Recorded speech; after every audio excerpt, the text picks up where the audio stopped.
Premier ministre de la République d'Haïti, son Excellence Dr Ariel Henry, Mesdames, Messieurs les membres du gouvernement, Monsieur l'ambassadeur de la République Chine de Taïwan, Monsieur le représentant résident du programme des Nations Unies pour le développement en Haïti, Mesdames, Messieurs les représentants des partenaires techniques et financiers, représentants de la société civile, les chers amis de la presse, bonjour. Nous sommes réunis ce matin en la résidence officielle du Premier ministre dans le cadre du lancement officiel de la première réunion de travail du Comité national de lutte contre les changements climatiques, CNCC. L'objectif de cette première réunion de cet organe interinstitutionnel et intersectoriel de haut niveau consacré par le décret organique de septembre 2020 du ministère de l'Environnement est de présenter officiellement le document du Plan national d'adaptation au changement climatique, PNA. En effet, Haïti, petit État insulaire, est très exposé et surtout très vulnérable aux effets néfastes des changements climatiques. La réunion de ce matin renouvelle une fois de plus la détermination du pays à faire face et surtout faire de cette problématique une priorité des politiques, des programmes et des plans d'action nationaux. Sur ce, Mesdames, Messieurs, j'invite le ministre de l'Environnement, M. James Cadet, à prendre la parole pour la mise en contexte de l'événement de ce matin, le bien fondé du CNCC et surtout le bien fondé du Plan national d'adaptation. Monsieur le ministre, vous avez la parole.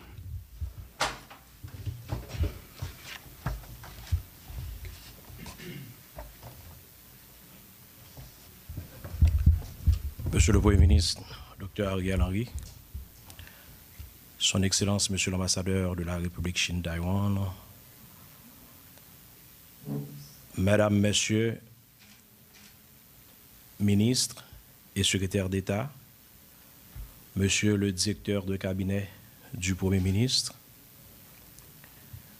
Madame la directrice de cabinet du ministre de l'Environnement, Monsieur le représentant résident du programme des Nations Unies pour le développement, Messieurs les membres du Comité national sur les changements climatiques, Mesdames, Messieurs en vos rangs, titres et qualités, Mesdames, Messieurs du secteur de la presse, bonjour. Tout d'abord, je tiens à rappeler à toute l'assistance et au grand public qu'aujourd'hui, c'est la Journée mondiale du climat. Et c'est en cette occasion que le Premier ministre, le Dr Ariel Henry, va consacrer cette journée pour lancer le CNCC, le Comité national sur les changements climatiques. Et il va profiter également pour présenter officiellement le Plan national d'adaptation. Et en guise de contexte, je dirais que l'accord de Paris, en décembre 2015, c'était la 21e conférence des parties sur les changements climatiques, où le Parlement haïtien a marqué un tournant important dans la lutte contre les changements climatiques en Haïti en ratifiant cette convention. Un accord, l'accord de Paris, inaugure un nouveau cadre d'engagement, de coopération et de riposte mondiale face au changement climatique. On parle dès lors de la gouvernance mondiale climatique. L'atteinte des objectifs fixés dans le cadre de cette convention est repris, alors parlant des objectifs de cette convention, est repris dans différents documents, dont le principal document est la contribution déterminée au niveau national, où chaque pays dit clairement leur niveau d'engagement et dans quel secteur. Nous avons eu en 2016 notre première contribution déterminée au niveau national, ce document, et selon les exigences de la Convention cadre des Nations Unies sur les changements climatiques, on doit réviser ce document, la CDN. Réviser, c'est pour les pays qui avaient une CDN dont l'horizon temporel s'étend jusqu'à 5 années et une nouvelle CDN pour les pays dont leur CDN, alors c'est le contraire, c'est réviser pour les pays dont leur CDN s'étend sur un horizon temporel au-delà de 5 années. Mais reprendre totalement la CDN, c'est pour les pays qui ont une CDN qui s'étend sur 5 années. L'horizon temporel de la CDN d'Haïti s'étendait sur 2030. Cette année, on a dû réviser la CDN, alors on a une nouvelle génération de contributions déterminées nationales où on a rehaussé les ambitions d'Haïti face au changement climatique. C'est l'importance du Comité national sur les changements climatiques.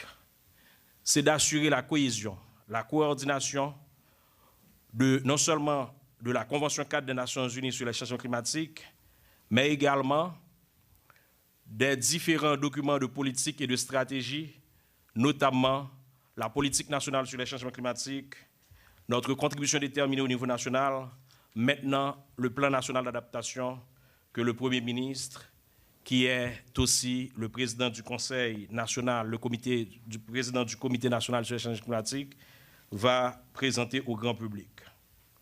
Je dirais que ce comité trouve sa base juridique dans le décret organisant le ministère de l'Environnement dans son article 6, publié le 16 septembre 2020. Selon ce décret, le CNCC est donc considéré comme une plateforme multisectorielle chargée de l'orientation générale des politiques publiques en matière de changement climatique, assure également la coordination de la préparation des rapports tels la communication nationale, les rapports révisés biannuels. Et également, ce comité est chargé de coordonner le processus de recherche de financement et la participation d'Haïti aux négociations internationales sur le climat. L'on se rappelle qu'il y a la participation d'Haïti à la COP27, et la COP27 a eu lieu en Égypte, et c'était du 6 au 18 novembre dernier. Haïti avait bien et bien participé, et la délégation haïtienne a su défendre le positionnement du pays, le positionnement d'Haïti, et j'en profite pour saluer les représentants qui sont là, la chef de la délégation, la directrice des changements climatiques, Mme Gerty Pierre, qui est là. Le travail technique du CNCC est assuré par des groupes thématiques. Ces groupes sont donc des mécanismes de consultation du CNCC qui seront mis en place pour s'occuper des thèmes spécifiques concernant les changements climatiques. Ces groupes thématiques sont agriculture et changement climatique et ressources en eau, changement climatique et énergie, changement climatique et tourisme, changement climatique et aménagement du territoire, transport, changement climatique et santé, changement climatique et croissance verte économique. Je tiens à rappeler que la mise en œuvre de la Convention ou d'autres documents connexes, les instruments juridiques internationaux nationaux, n'est pas une tâche facile. Nous avons besoin de beaucoup de ressources humaines ou matérielles. Nous avons besoin également d'un financement adéquat. Mais on doit avoir également des documents bien préparés, bien ficelés, tels le plan national d'adaptation. Le plan national d'adaptation au changement climatique tire son origine dans la décision 5 de la COP 17 touchant la planification de l'adaptation. Cette décision se base sur le constat que les risques climatiques contribuent à amplifier les problèmes des pays en développement, particulièrement des pays moins avancés, et la nécessité d'abonder la planification de l'adaptation dans le contexte plus large de la planification du développement durable. On doit tout aussi faire ce rappel que Haïti est un petit État insulaire. Haïti n'est pas un grand émetteur de gaz à effet de serre. Mais au nom du principe international, au nom du grand principe de la Convention 4 des Nations Unies sur les changements climatiques, nous sommes tous responsables à un degré moindre et de manière différente, diversifiée. Haïti s'engage et Haïti veut contribuer. Le PNA a 3 fonctions essentielles. En tant que processus, il est soutenu par des travaux sur l'adaptation menée par l'observation et la recherche, l'analyse, l'évaluation, l'établissement des priorités, la planification, la mise en œuvre, l'établissement de rapports, le suivi, l'examen et l'évaluation. Et en tant que plan, il indique ce que l'on sait de la vulnérabilité et quelles actions d'adaptation sont prioritaires pour une période donnée pour le pays. Ce document sera présenté techniquement par le point focal national, Plan national d'adaptation, M. Raoul Vital, et j'en profite également pour saluer l'effort, la contribution de l'ambassade de Taïwan qui a compris la nécessité de travailler avec Haïti pour la mise en œuvre de ces différents documents, notamment la CDN, où Haïti prend en compte des mesures, doit prendre en compte des mesures d'atténuation et des mesures d'adaptation. En matière d'atténuation, nous avons ciblé beaucoup de secteurs. Il y a les déchets, il y a le secteur de l'énergie et il y a le secteur également agroforesterie, affectation des terres. Mais grâce au financement de l'ambassadeur de l'ambassade de Taïwan, nous avons pu mettre ensemble 2 secteurs pour donner une réponse satisfaisante à certaines communautés.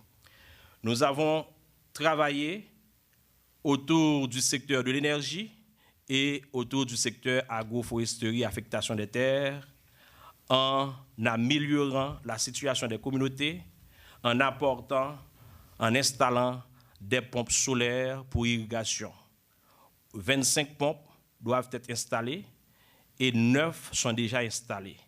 J'en profite pour remercier Monsieur l'ambassadeur et aujourd'hui, je crois que on procède à l'inauguration de 6 stations, 3 à Petit-Goâve et 3 dans le nord-ouest. Si vous me permettez, Monsieur le Premier ministre, maintenant président, pas maintenant, président du CNCC, j'aimerais inviter Monsieur l'ambassadeur à placer quelques mots. Monsieur l'ambassadeur.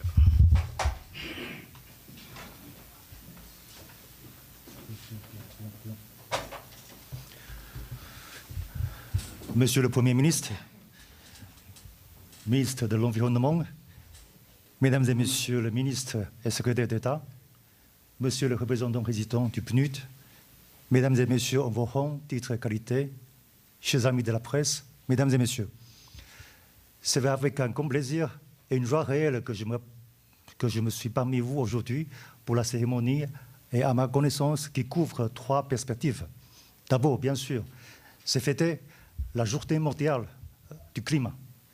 Et deuxièmement, c'est la présentation officielle du plan national d'adaptation au changement climatique. Et troisièmement, c'est de faire une inauguration symbolique pour les 6 systèmes de panneaux solaires, systèmes à pompage à énergie solaire dans le cadre de la coopération taïwano-haïtienne. Alors, il y a un proverbe qui dit, dans une course, si on va tout seul, on peut aller plus vite. Mais si on va ensemble, on peut aller plus loin. La République Chine de Taïwan est un pays d'amis qui cherche toujours à accompagner sa sœur République Haïti pour aller au plus loin. Ceci depuis plus de 66 années de relations diplomatiques avec un lien ferme et fraternel. Situé à une géographique insulaire similaire comme Haïti, Taïwan est conscient et partage les mêmes soucis que les Haïtiens vis-à-vis au changement climatique. C'est la raison pour laquelle, depuis 2019, nous avons introduit le système de pompage à énergie solaire dans une première phase avec 17 systèmes Et maintenant, nous sommes dans la deuxième phase avec 25.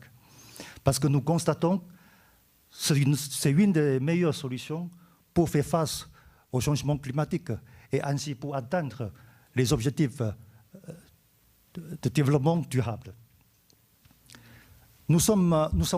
Actuellement, nous avons installé 9 parmi les 25 et j'espère qu'il en reste 16 et l'installation se fera au fur et à mesure quand les conditions se permettent. Je tiens à cette occasion pour remercier à M. le Premier ministre pour son soutien, son réserve, M. le ministre de l'Environnement ainsi que son équipe pour le travail en permanence pour apporter des résultats concrets pour ce projet. Et n'oublions pas que également notre société taïwanaise qui est Speedtech, qui est fabricant et installateur de ce programme, de ce beau programme. Je salue également le ministre de l'Agriculture parce que le projet, éventuellement, c'est pour avoir une meilleure récolte de produits agricoles dans l'avenir. Encore une fois, ensemble, nous pouvons aller plus loin. Ensemble, on y arrivera quoi qu'il arrive. Merci, Yambil.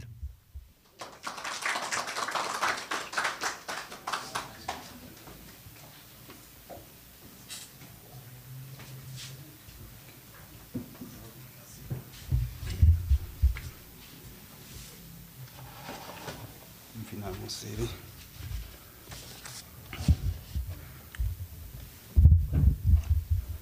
Merci, Monsieur l'ambassadeur. Quelles sont les grandes lignes du PNA? Quels sont les secteurs clés?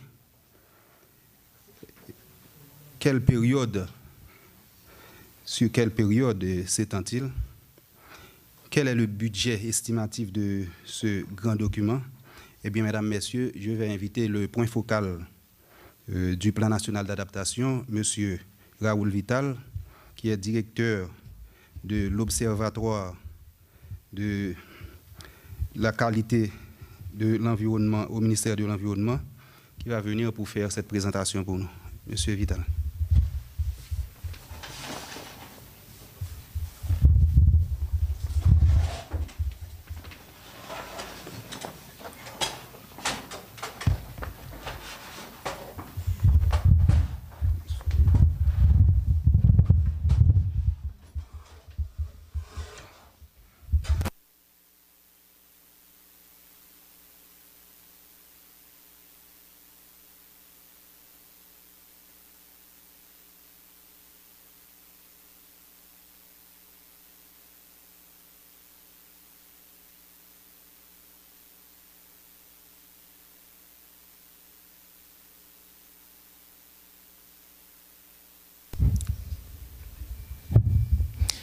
Monsieur le Premier ministre, Mesdames et Messieurs, je vais vous présenter le plan national d'adaptation au changement climatique d'Haïti, communément appelé le PNA. Au cours de ce processus PNA, j'ai joué le rôle de point focal et j'ai partagé cette tâche avec mon collègue du ministère de la Planification, M. Hébert Pérez-Peltro. Et malheureusement, au moment de planifier cette activité, il est parti un peu trop tôt. Et il n'est pas là aujourd'hui. Mais je crois que son empreinte est très forte dans ce plan national d'adaptation. Alors, je veux lui rendre hommage en faisant cette présentation. Donc, je crois que M. Peltro a été un fonctionnaire et soucieux du pays et qui s'engage pour que Haïti s'adapte au changement climatique.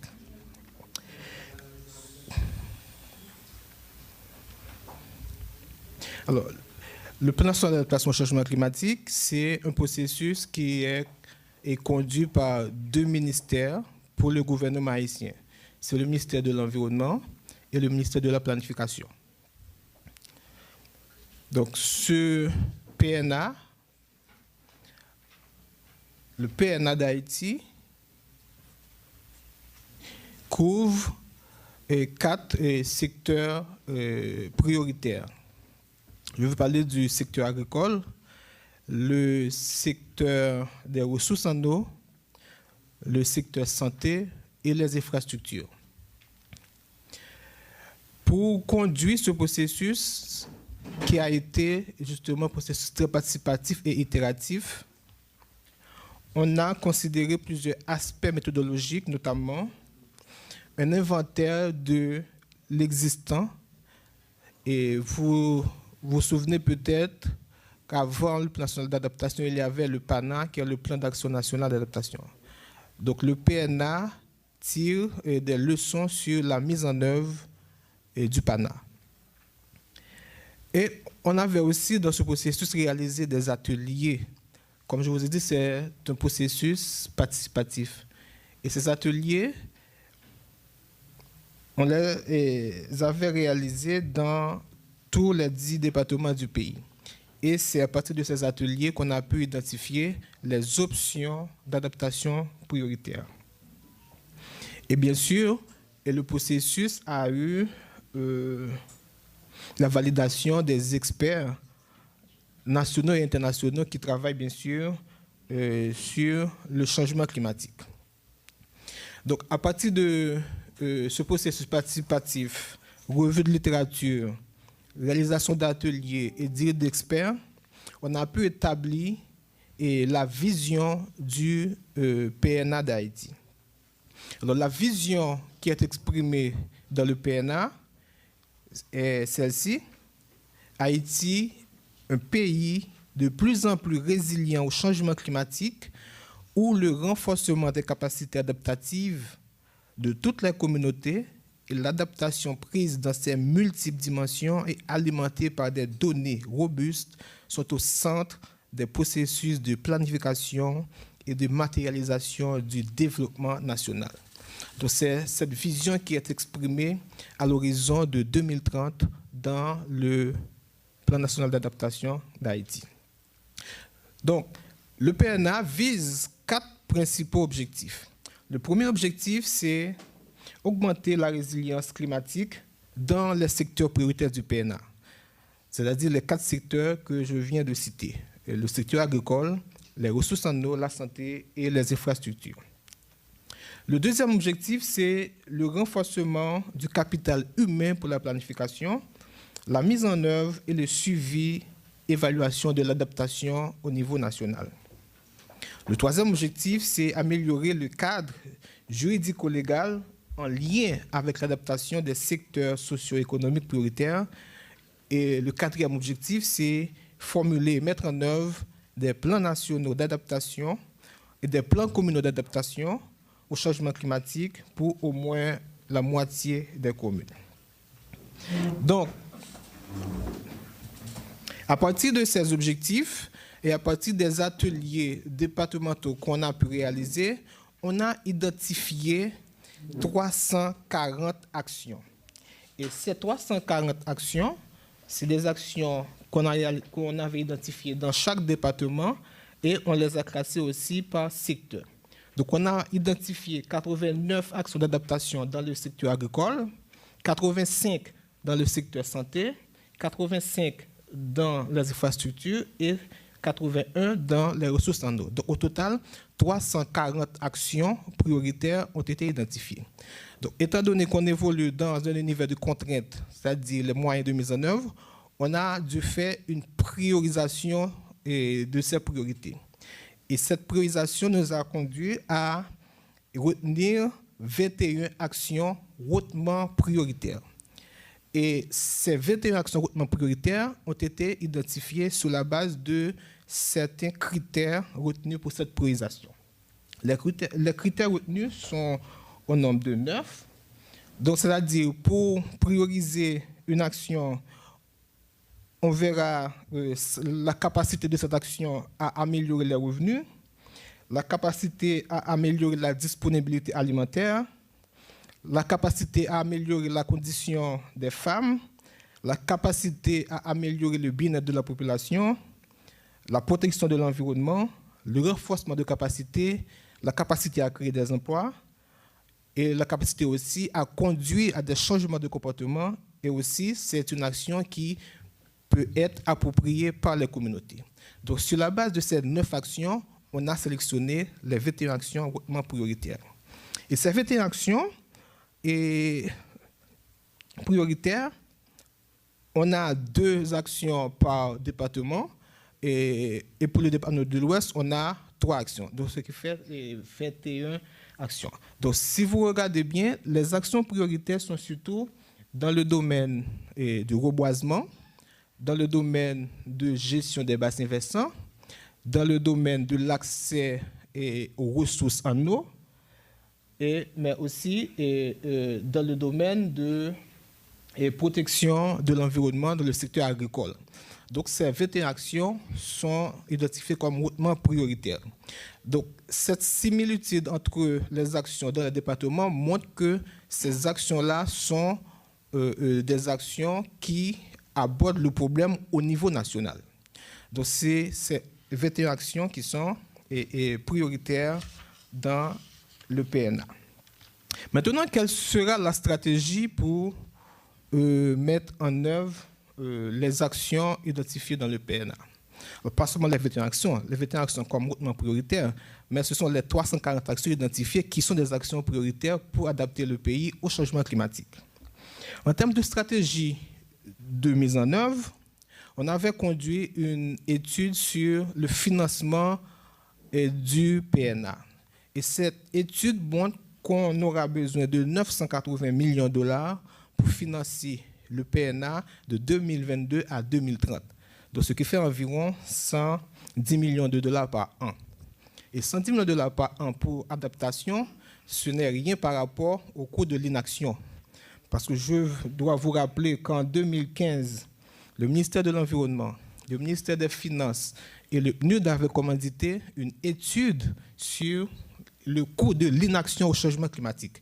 Donc, cette étude a montré qu'en 2025, on aura des coûts de l'inaction qui se chiffrent autour de 170 millions de dollars l'an. C'est-à-dire, si on ne fait rien, on va dépenser 170 millions de dollars l'an pour résoudre les dégâts, mais si on s'adapte, on aura besoin de seulement 110 millions. Donc, on fera une économie de 60 millions chaque année. Donc, c'est-à-dire, c'est l'option à prendre, l'option à faire, c'est s'adapter au changement climatique. Mais pour financer le PNA, on doit avoir recours à différentes sources de financement. Bien sûr, on doit compter sur le financement international à travers des coopérations bilatérales, mais aussi à travers des coopérations multilatérales et au sein des fonds de l'ONU, par exemple, le Fonds vert pour le climat ou bien le Fonds pour l'environnement mondial et autres fonds dédiés au climat. Mais on doit aussi compter sur le financement au niveau interne, au niveau national. Et compter sur le financement au niveau national, c'est prévoir dans le budget des fonds qui vont au financement de l'adaptation, mais c'est aussi de construire un budget qui est sensible au changement climatique. C'est-à-dire, quand on fait des dépenses, il faut voir quel pourcentage de dépenses dans le budget qui va à l'adaptation au changement climatique. Et pour cela, on est en train de conduire avec une firme et un appui au cadre de l'État qui sont impliqués dans le processus de budgétisation pour voir comment considérer l'aspect changement climatique dans la budgétisation au niveau du pays. Donc, c'est-à-dire qu'on doit compter sur le financement interne, non seulement au niveau de l'État, mais aussi il faut s'engager avec le secteur privé dans l'adaptation. Parce que le secteur privé a un rôle très important à jouer. Donc, il faut créer des mécanismes incitatifs pour permettre au secteur privé d'investir dans l'adaptation au changement climatique. Et aussi, il faut renforcer les capacités du pays pour mieux communiquer et avoir accès aux fonds multinationaux qui existent. Autre élément de stratégie, c'est des dispositions institutionnelles qu'on doit prendre pour faciliter ou accélérer la mise en œuvre du PNA. Et la première disposition qu'on note, c'est assurer le plein fonctionnement du CNCC, le comité national. Et comme vous venez de le voir avec le ministre de l'Environnement, le CNCC aura un très grand rôle à jouer dans la mobilisation des ressources pour l'action climatique en Haïti. Donc pour assurer la mise en œuvre du PNA, on doit assurer le plein fonctionnement du CNCC. Et on doit aussi renforcer les capacités des AND. Alors les AND, c'est les autorités nationales et désignées. Donc, ce sont des entités qui jouent le rôle d'interface entre le Fonds vert pour le climat et le pays. Donc, en Haïti, c'est le ministère de l'Environnement qui joue le rôle d'interface. Donc, il faut renforcer la capacité de l'AND à construire, à monter des dossiers pour avoir accès aux fonds et pour présenter des dossiers, je dirais, robustes et pour accélérer le processus de financement. Et la troisième disposition à prendre, étant donné que le PNA d'Haïti a été élaboré au niveau national, maintenant il faut atterrir ces actions, ces dispositions au niveau communal. Donc pour cela, il faut prévoir des plans communaux de développement et à l'intérieur de ces plans communaux de développement, développer ce qu'on appelle des plans climat au niveau communal. Parce que techniquement, l'adaptation se fait au niveau local. La quatrième disposition à prendre, c'est la mise en place d'un système de suivi des flux financiers, un système aussi de suivi des actions à entreprendre au niveau du changement climatique. Parce que on avait réalisé l'année dernière une étude sur le financement consacré au changement climatique en Haïti.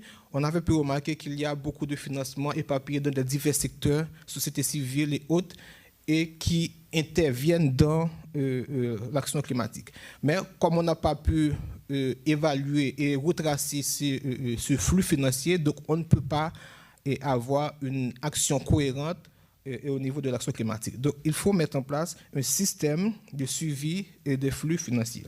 Et la dernière disposition, c'est la valorisation du mécanisme technologique et du CNCC.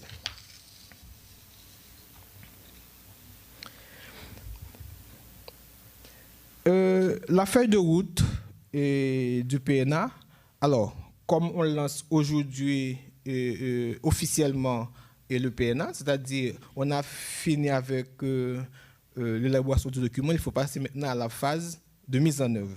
Et pour la phase de mise en œuvre, on a préparé une feuille de route qui va de 2022 à 2030. C'est-à-dire à partir de 2022, cette année, on doit accélérer le fonctionnement du CNCC et mettre en place des mécanismes institutionnels adéquats pour lancer le processus de mise en œuvre. Et à partir de 2023, 23 et 25, on va concrètement passer à la phase de mise en œuvre, c'est-à-dire mettre en place les actions qui sont identifiées comme hautement prioritaires. Et à partir de 2025, on va faire une première évaluation de cette première partie de mise en œuvre et adapter le plan au nouveau contexte, aux nouvelles réalités, parce qu'on sait que Haïti, chaque année, fait face à des phénomènes météorologiques extrêmes qui peuvent affecter le fonctionnement et même l'économie du pays.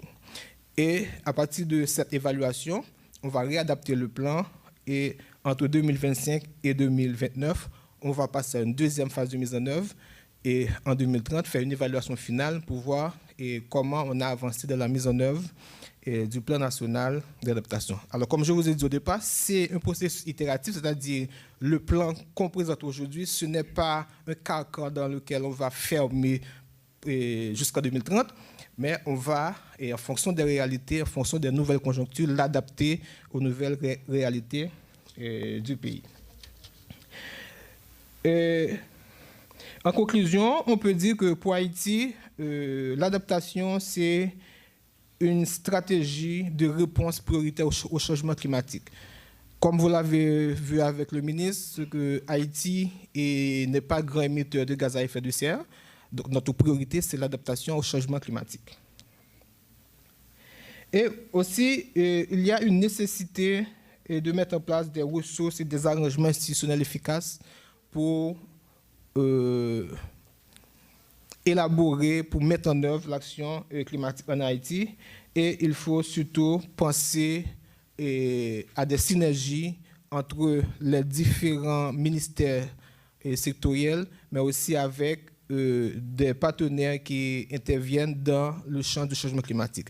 Donc, vous allez le voir après, un exemple de synergie, de partenariat avec l'ambassade de Taïwan pour la mise en place de systèmes de pompage à énergie solaire. Donc, c'est un projet qui est mis en œuvre par deux ministères également, le ministère de l'Agriculture, le ministère là, et le ministère de l'Environnement.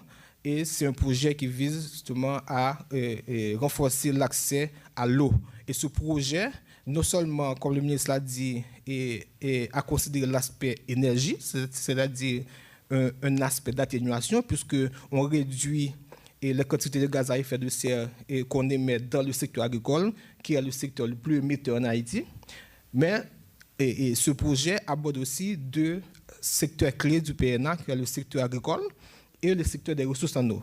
C'est-à-dire, avec la pompe solaire, on va mettre l'eau disponible, mais aussi cette eau disponible va contribuer à renforcer la production agricole. C'est-à-dire, c'est un projet avec lequel on touche trois secteurs très importants pour le pays. Alors, merci de votre attention.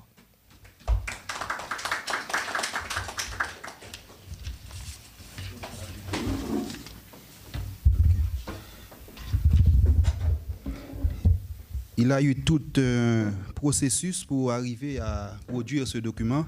C'est pourquoi je vous invite à visionner avec nous une vidéo sur le processus PNA. Il faut tourner encore. Désolé.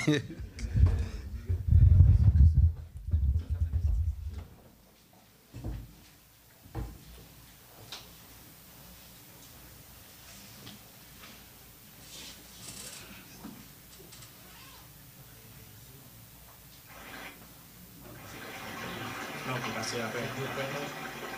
Et je vais... Merci.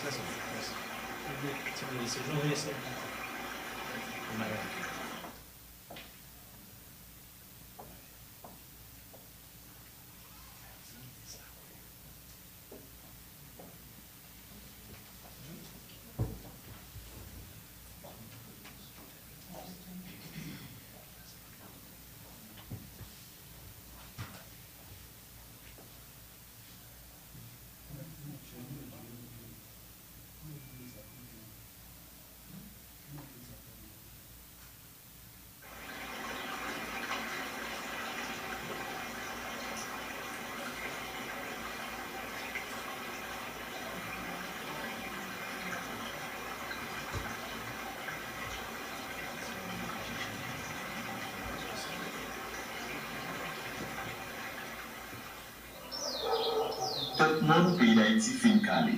Chaque saison, paysans ont perdu une quantité de récolte. Fait jamais par ici, chita sous bon dit bon. Si la pluie pas tombée, pas d'espoir. Changement climatique yo vient mettre abcès sous tout pour secteur agricole. Calendrier récolte varié, tant sécheresse la ville bilan, il y a moins d'eau qui est disponible pour nos jardins. Tout ça la cause en pile production gaspillée. Pourtant, ce n'est pas source à rivière pays à manquer.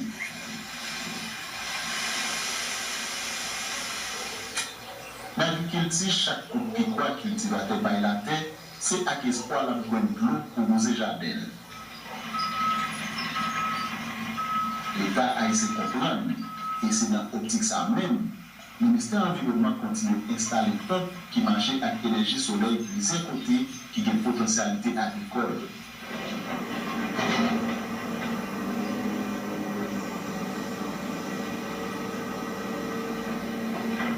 Côté qui est rivière, il y a fait captage. Côté qui manque de l'eau, il y a fouillé pluie. Comme le soleil n'a pas émis de gaz à effet de serre pour un CEO qui était marché avec l'énergie fossile. Il y a un peuple pour pays qui est engagé dans la bataille pour réduire le gaz qui est capable de polluer l'atmosphère. Technicien pays Taïwan a été installé dans l'eau 48 comme soleil dans le nord-ouest, la Tibonite à l'ouest.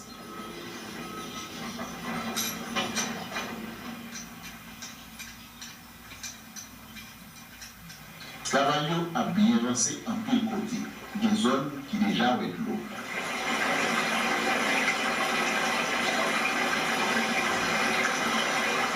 secteur agricole a besoin de l'eau pour la tête produit, il ne va pas miser seulement sur les lapis tombés. Avec le système pompe soleil, le ministère de l'Agriculture et l'autre président pour la production nationale. L'eau qui a coulé dans le canal, c'est une garantie, plusieurs plantations pour abuser et production locale contre plein d'escamphibies.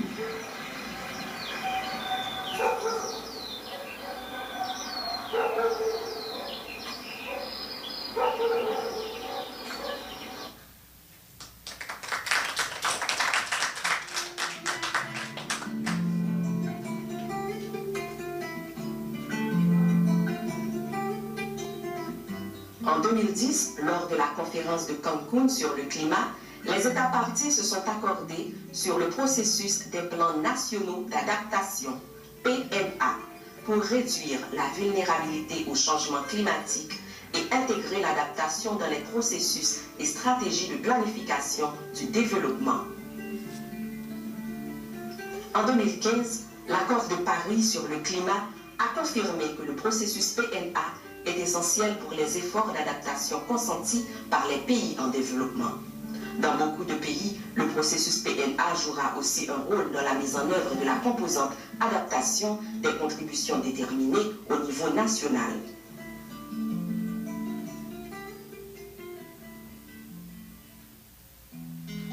Haïti gagne sa politique nationale sur les changements climatiques. PNA prend compte aspect adaptation et c'est un document qui est très stratégique qui identifie l'action que nous devons mener. Alors, l'importance PNA, c'est de permettre que beaucoup plus d'acteurs impliqués dans la question d'adaptation comprennent vraiment la question impact climatique dans le pays et arriver avec un plan et de manière concrète pour nous faire des actions concrètes pour nous renforcer la résilience. À titre de rappel, le PNA est un outil dans la décision. C'est facile de comprendre que le PNA encourage vraiment l'implication et de différents acteurs de différents secteurs dans le domaine de l'adaptation et tient également à intégrer tous les secteurs parce qu'il faut penser à l'adaptation. Nous sommes un pays vulnérable, il n'y a que les actions d'adaptation qui doivent être prises en compte dans tous les domaines et dans tous les secteurs. Les PNUD appuient les efforts du gouvernement dans le cadre du Plan national d'adaptation à travers les partenariats qu'il a avec le ministère de la Planification et de la Coopération externe et le ministère de l'Environnement, qui sont les deux agences lead du côté du gouvernement. La mission du PNUD consiste à développer des programmes et des projets et d'accompagner le gouvernement et nos partenaires nationaux de la mise à l'œuvre de ces programmes et de ces projets. Enfin, les PNUD aussi apportent l'assistance technique qui vise à développer des outils dans le cadre du Plan national d'adaptation.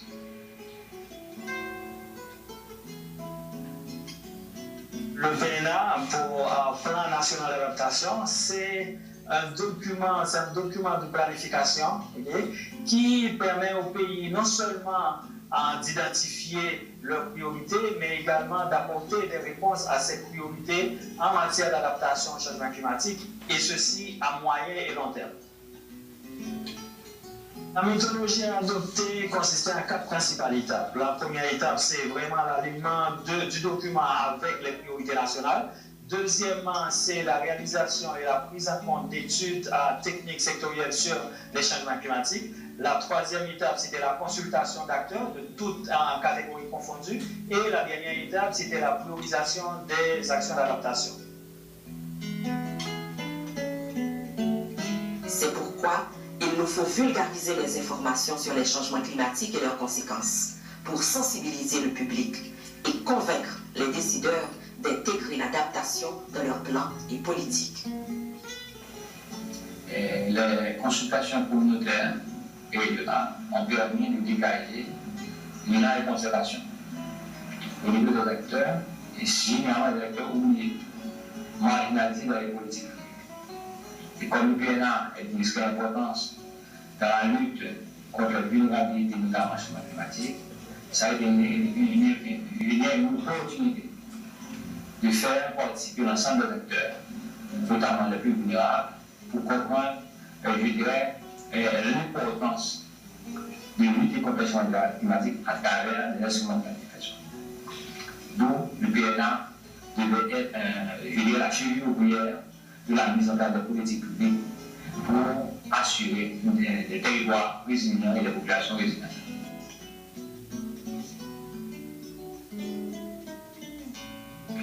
Le ministère de l'Environnement et de la Planification assure, conjointement avec le PNUD, la coordination du processus de consultation d'acteurs autour de l'élaboration du plan d'adaptation nationale. Les acteurs clés étaient invités et leur implication était prioritaire dans toutes les régions du pays, via les directions déconcentrées des ministères.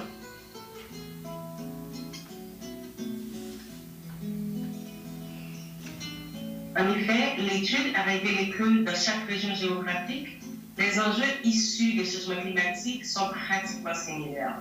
Cependant, les secteurs eau, agriculture, santé en sont les plus vulnérables. La fragilité de ces secteurs entraîne des préoccupations majeures et récurrentes. Nous espérons que le PNA considère tous ces aspects et que des efforts soient placés au bon endroit afin de réduire pour de bon les impacts du changement climatique sur le territoire national. L'une des décisions souhaitées dans le cadre du processus PNA, c'était l'implication et la prise en compte des femmes dans les consultations régionales et nationales. Nous pensons que l'implication du secteur genre dans la prise de décision en matière d'adaptation soit accessible et équitable à tous. Dans le cadre de l'élaboration du PNA, dans le processus même, les consultations régionales et nationales qui ont été élaborées, on a pu obtenir la participation de plus de 23% des femmes et dans les consultations régionales et nationales.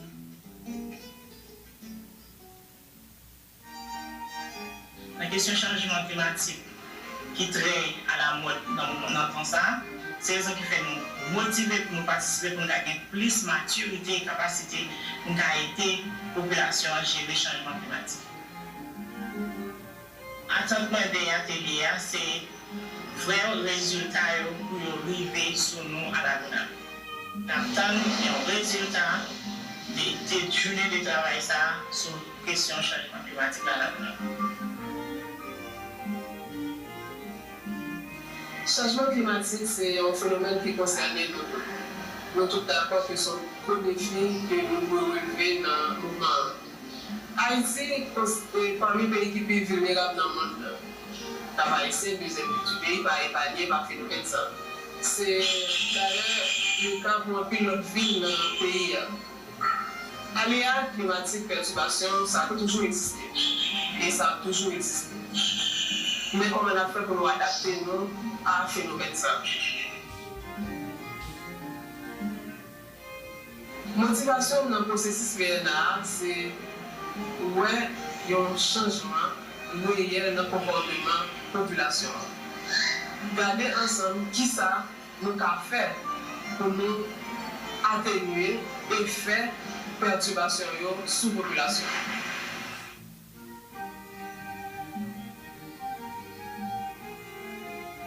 Changement climatique a fait un paquet de dégâts. Déjà, nous-mêmes qui sommes dans la zone, nous commençons à se sentir quelque part. Et puis là, nous avons l'État central et décidé pour faire comme ça. Nous-mêmes, nous avons tête, nous mission de contrôler la donne une satisfaction. Pour nous participer, nous avons été. Nous souhaité que le document, non seulement réalité, mais il retourne vers une projet, nous identifier le document, d'abord nous retourner à la programme.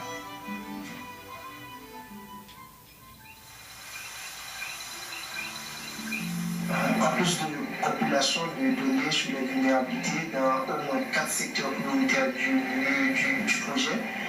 Donc, des études thématiques ont été réalisées pour les secteurs orphelins comme la santé et les infrastructures. Une dizaine d'ateliers ont été réalisés dans les différents départements du pays, les 10 départements du pays. 700 personnes ont été consultées. Et La société civile représente 40 à 45% de ces acteurs. Les ministères sectoriels et les collectivités territoriales représentent 21% des acteurs consultés. Et comme les universités et les médias aussi ont été consultés et représentent 17% des acteurs consultés. Et enfin, les partenaires techniques et financiers du secteur privé qui représentent 3 à 5%. Un ensemble de programmes ont été priorisés et ces programmes sont intégrés dans le document PNA en cours de finalisation.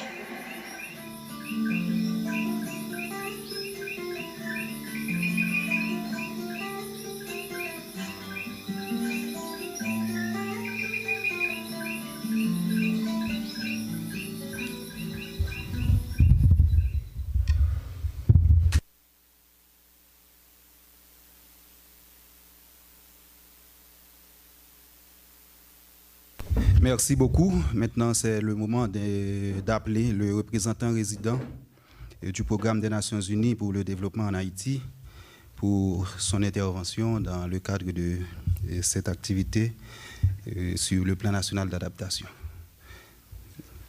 Monsieur le représentant.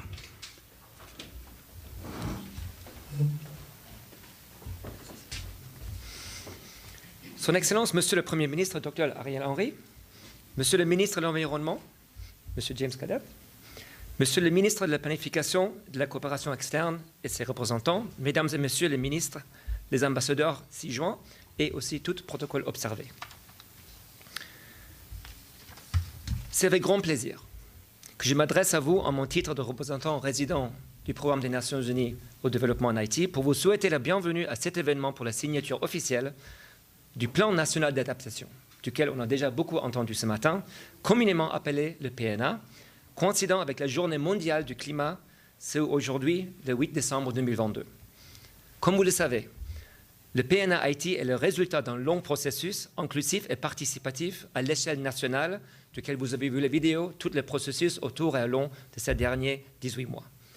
Lequel processus a permis de rassembler des acteurs issus des secteurs prioritaires pour discuter des réponses adéquates en matière de renforcement de la résilience des communautés et populations d'Haïti face aux dégradations néfastes et profondes causes par les catastrophes naturelles exacerbées par les changements climatiques. Les PNA visent à orienter Haïti vers des actions d'adaptation durable et des mécanismes pertinents pour aider les pays à moyen et à long terme à sortir de la situation de grande vulnérabilité face à des catastrophes. En effet, cette vulnérabilité est amplifiée non seulement par l'impact des aléas et des événements climatiques extrêmes, mais aussi par nous, les actions humaines. Ce constat a été également fait dans le rapport du groupe d'experts intergouvernemental sur l'évolution du climat de cette année sur l'impact, l'adaptation et la vulnérabilité des systèmes naturels et humains au niveau des petits États insulaires vulnérables, comme le Haïti il est. Les mesures envisagées dans le cadre du plan national d'adaptation sont à même d'adresser cette vulnérabilité du fait, entre autres, entre en synergie avec d'autres conventions, notamment celle de la biodiversité, dont sa 15e conférence des parties vient d'être lancée à Montréal, et la Convention sur la désertification et la sécheresse. Mesdames et Messieurs, le PNA Haïti s'aligne aux politiques nationales et mise sur les objectifs de développement durable, les ODD, afin d'améliorer la résilience du pays aux impacts des changements climatiques. Et le PNUD Haïti est fier, j'aimerais même dire très fier, d'avoir pu appuyer ce processus PNA, ainsi que d'autres processus connexes qui représentaient pour nous un paquet indissociable à l'élaboration du PNA. Nous pouvons citer, entre autres, l'appui à la vulgarisation de la politique nationale sur les changements climatiques et la révision de la contribution déterminée au niveau national. Je profite de cette occasion pour réitérer notre engagement auprès du gouvernement haïtien pour la diffusion et l'adoption d'une stratégie de financement comme outil associé à la mobilisation des ressources, tout en appelant d'autres acteurs techniques et financiers à se mobiliser pour trouver les ressources nécessaires à la mise en œuvre du plan national d'adaptation.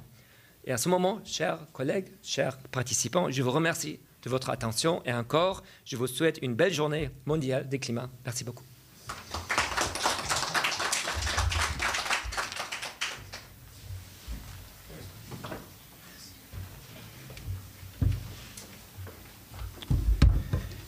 Merci, monsieur le représentant. Le moment tant attendu est arrivé. J'ai le privilège de céder le micro au Premier ministre de la République, son Excellence Dr Ariel Henry, qui va prononcer les mots de clôture, mais surtout la présentation officielle du document et plan national d'adaptation.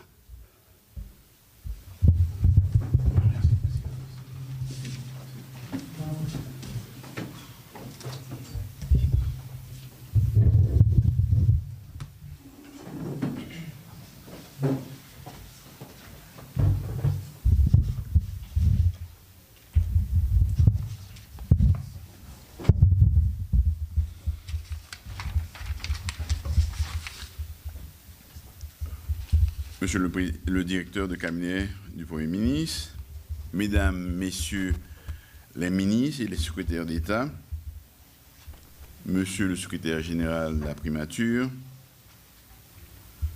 Monsieur l'ambassadeur de la République de Chine, Taïwan, Monsieur le représentant résident du programme des Nations Unies pour le développement, Mesdames, Messieurs les représentants des différentes agences des Nations Unies,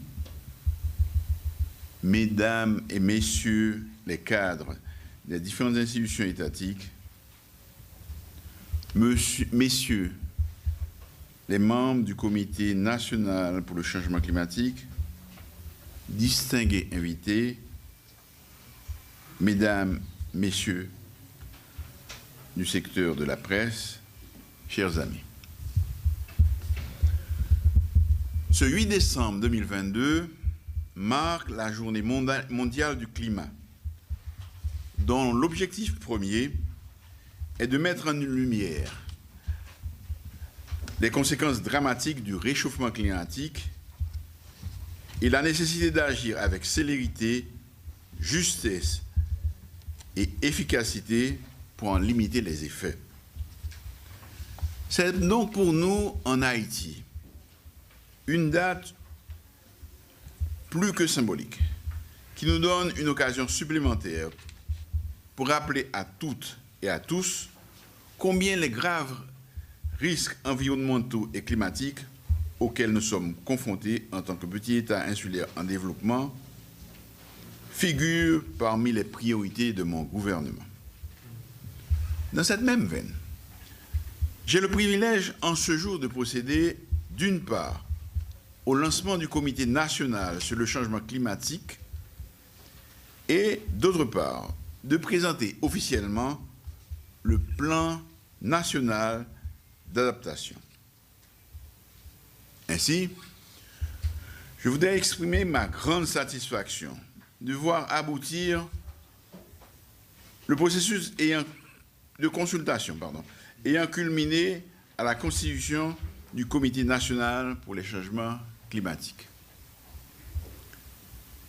Le CNCC est un outil stratégique et décisionnel qui favorisera la mise en œuvre efficace du plan national d'adaptation, mais aussi de la politique nationale sur les changements climatiques adoptée depuis 2019, ou la version révisée en cette année 2022 du document contribution déterminée au niveau national.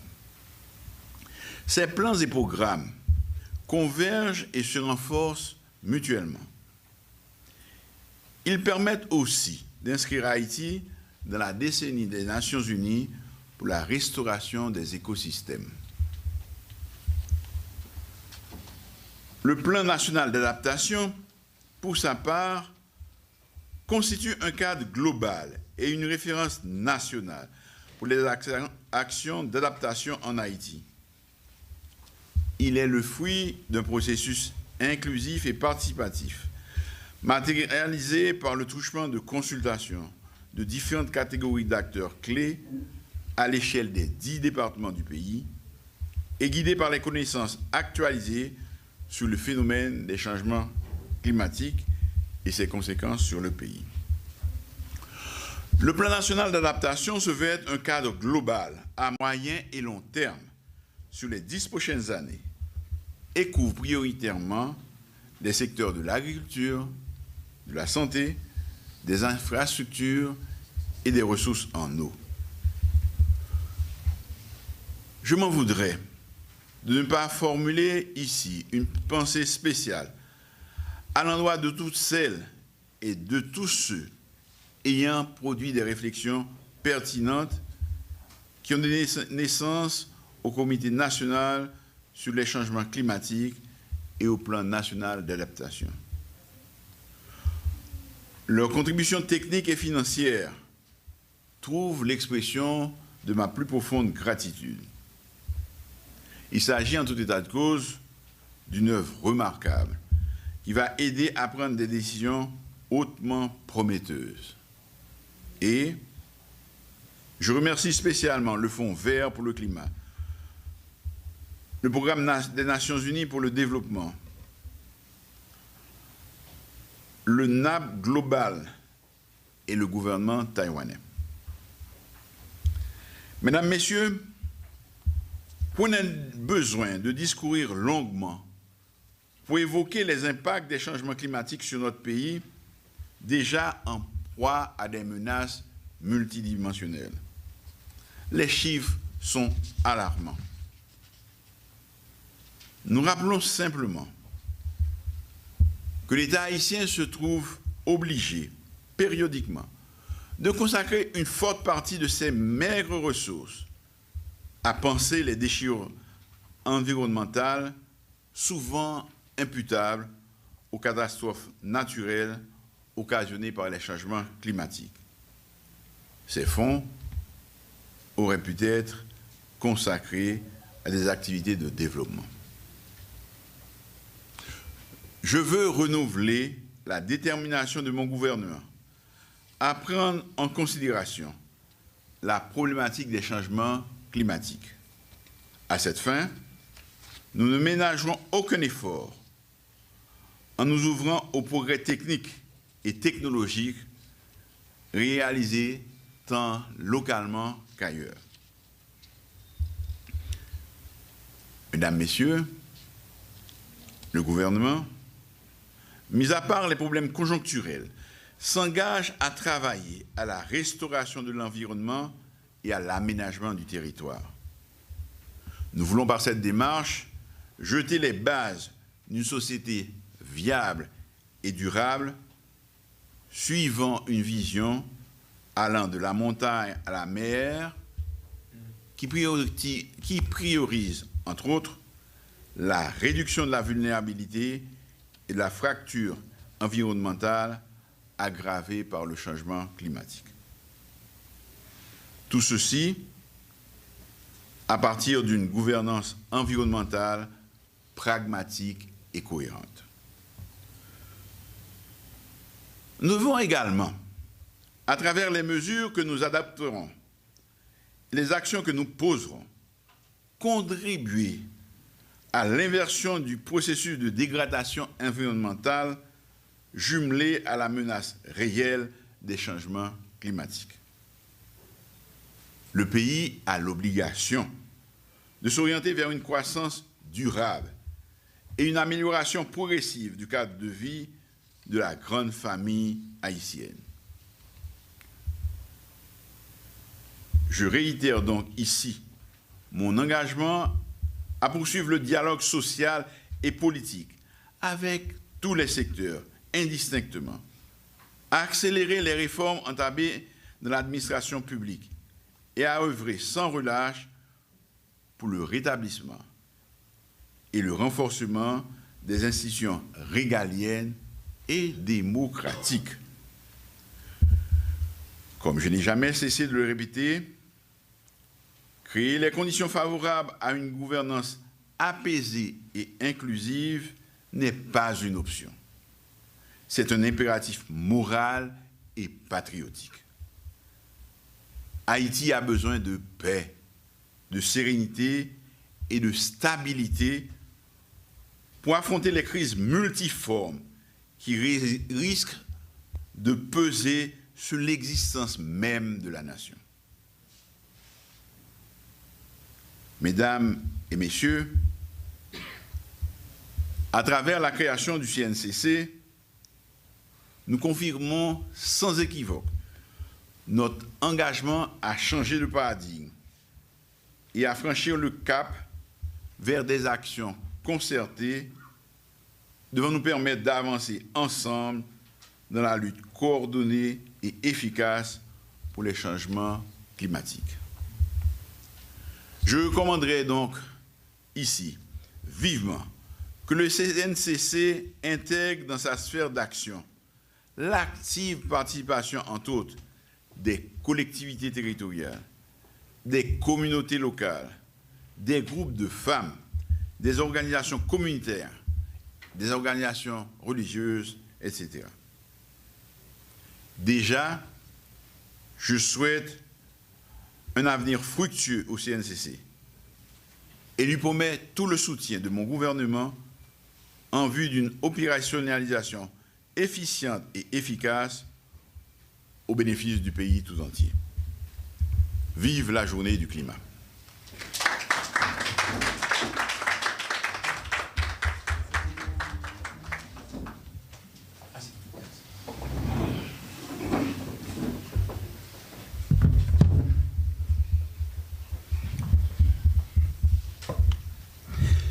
Mesdames, Messieurs, nous sommes arrivés à la fin de cette belle réunion et riche réunion.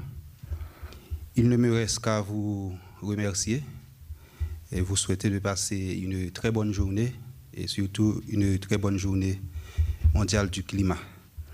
Un grand merci aux représentants de la presse et merci au Premier ministre qui s'est mis disponible pour le lancement du CNCC et surtout la présentation officielle du Plan national d'adaptation. Je vous remercie tous. Merci. Bonne journée.